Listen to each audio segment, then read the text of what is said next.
So, concerning the pandemic, what do you think is going to be the new norm when it comes to learning for the pandemic? Virtual learning, hybrid learning, being able to have multiple avenues of education, that is going to be the new norm. So basically you pushed up middle and high school into elementary.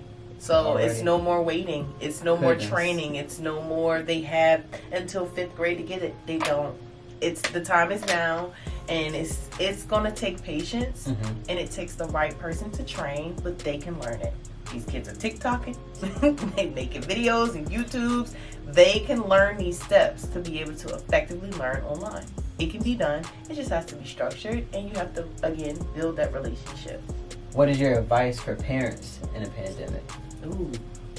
First of all, do not feel bad for taking time to yourself. If you have a safe person to send your child to for some time alone, you need it. Grandma. Right. Grandma, auntie, uncle, somebody. Yeah, for sure. Even if it's a week. I have taken a week off where I've had to just breathe. Just let your hair down. Right. Like, be me. And do nothing or do everything. Do the most. Like, do the most. You're allowed to do so. For just sure. Take a break. Don't think you have to educate them for 6 hours a day like they were back in the building. Right. It's not necessary. So I think we realized that those 6 hours, we already know that they're not learning for 6 hours back to back. So number one, I think that's shown. We already see that with jobs. Like a lot of people are able to do their things remote quicker, save a lot more time. Like even 8-hour work days may not necessarily be necessary. Like granted, we want to make sure those get their 8 hours on the clock, whatever, but 8 hours may not be conducive to your job. Like you could probably work 4 to 6 hours and knock out everything, and probably more than what you did before. So I definitely agree. I think it's just really just on maximizing the time with our children. Like we know, like for example, with my son with his age group, 45 minutes to an hour of learning does mountains. Yeah. If you can actually do that where he's actually sitting still, you're magical. Yeah. Because you're going to need some play. You're going to need some movement. You're going to need that brain break we talked about earlier. It's not necessary to try to pack something in and make them sit for those 4 to 6 hours, or however long you do. If you really think about a school day, half of that time they are not learning. Between walking in the hallway, resource, lunch, getting on the bus, getting off the bus, recess, snack time, washing their hands, all those type of things. Like think about that, cut that all out, and get to the real learning hours. You need maybe 2 to 3 for an elementary school kid a day, and you can break that up how you want. Because say, I'm going to do 30 minutes here, take a break. We're going to come back and do an hour here, take a break. Chop it up the way you need in your house. I think that's really effective for our children's learning at this point. When it comes down to you with your business, what do you think is the best way, or what inspires you to keep doing this more so? Helping the parents. Becoming a parent and being a teacher, seeing both sides and understanding and seeing the stress that I would feel. I'm trying to provide what I want done for me. You're handling a bigger stress than the average, and I think just the fact that, number one, you're a single mother, you're a black single mother. So the fact that you're a black woman in America, you're a black single mother in America, with your son at that age, like, I think that's, I'm here for you. Like, and on top of that, in school. And then school, you have to account for that, because I have to try to do papers while he's asleep. While you're taking care of other people's children at that. So I think that's really, really amazing for you to even give yourself the opportunity to help others like that. So shout out to you for giving yourself to help others. What inspires, or what words would you give to a single black mom at this point? First of all, you can do it. I know it feels like you can't. I know it feels like you want to just be like, forget everything. I'm dropping the ball. Somebody else take it. I don't want it. I get it. I've been there. I thought I was going to have to quit school. I thought I was going to have to get my business up. I didn't know if I could work a full-time job. How am I going to afford this or do that? But eventually, look at you. Right. Look at where I'm at now. He's not even 2. Yeah. And it takes a strong support system as well. Whoever and whatever that may look like. I don't care if it's one person. I think we all have at least one person we can call on that's going to say, hey, get it together. Get it together. And check on your strong friends too. Together. I think that's huge as well. But I think just by the fact that we reach out to our resources, whether it's family, friends, and just say, hey, I'm going through it right now. Like, we can all be vulnerable. I think that's something that all of us could all do better at this point. Just saying, hey, I'm going through it. Sometimes I need to tell my wife more, like, hey, I'm not good right now. I want to snatch the hairs off my own beard. Yeah. I know. Ma, can you please take chances this weekend? Like, and I think the fact that we can just be vulnerable, that's what makes us a lot more healthy. So that's a huge thing. Again, that you're being selfless to help others. That's really, really huge, and I commend you and thank you for that in advance. When it comes down to your business, again, how can people find you? Oh, we have Facebook, Twitter, Instagram, IG, a website. Oh, and the official G Suite email. Okay, you in there. Alright, so drop it all for us. Give us, what's the Facebook? Okay, Facebook is the Spark Learning INST. Come on. Same thing for Instagram, Spark Learning INST. And Twitter, I had to shorten it. It was like weird, but I did Spark EDU INST. But, Spark Education. We'll put it all in the description. It'll be there. It's on the back of my shirt too. And then the Spark Learning Institution INST.com. It'll all be there for you. Back of my shirt, business cards. I got virtual business cards as well. So whatever you need, I got you. Yeah. If you type in Spark Educational Institution, you'll find it. You'll probably find me. Even Safe if you to don't say. Remember all Do your Googles, you'll find it. What questions would you have for me? I know we have our own ways of our business and whatnot, but what question do you have for me, and how could I help you in your business? Like, if you don't know me for it, I might have maybe a resource that can help you find it. Well, my first thing I always wondered was, how were you able to start from that apartment and get here and not be like, I'm checking it? Trust the process. Like, you're going to have your frustrating days and frustrating times, but the biggest thing is why you want to do it. Like, when you have that dream that wakes you up in the middle of the night, the thing that gets you frustrated because you want to get it done, that's when you know it's for you. Just don't give it up.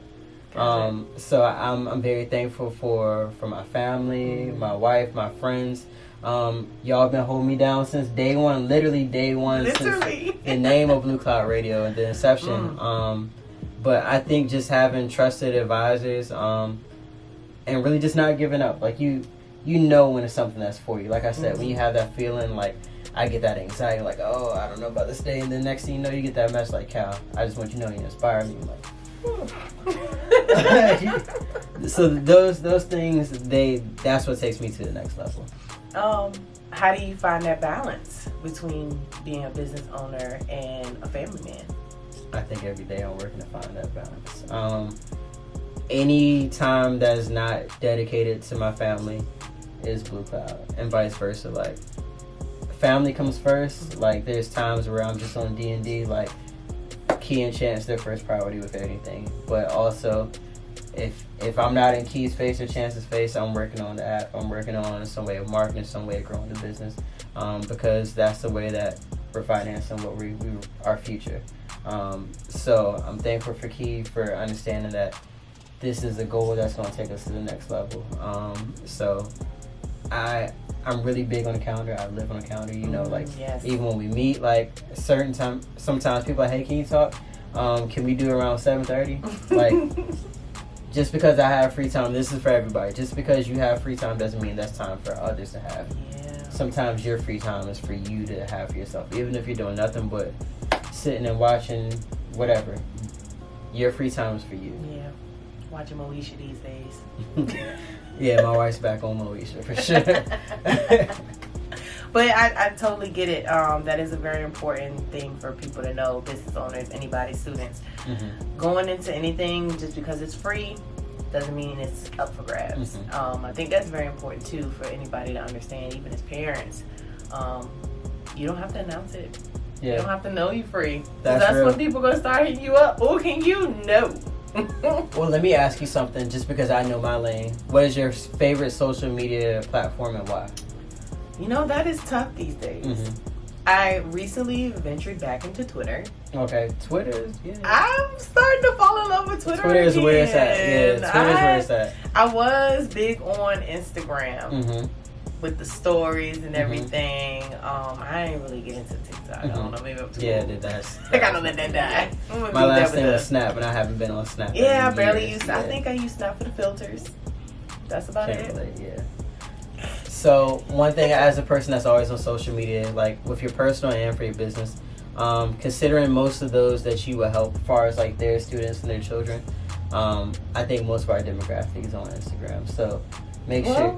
Actually, I say Instagram and Facebook. Yeah, Facebook is actually the most I've gotten hit up on with parents, because I mean, some of the parents are a little older, so I feel like that generation is like that Facebook generation. Yeah. We're kind of stuck in the middle with our age group. So yeah, definitely, I think Facebook. Yeah, I think I get more traction on Instagram, but I get a lot more business inquiries on Facebook, which is weird because Facebook's not my favorite at all. Yeah, I know. For me, it's Instagram, Twitter, then Facebook. But business-wise, I need to move around and make it Instagram for marketing. Facebook is still where a lot of clientele and people are more receptive on Facebook for some reason. I don't know.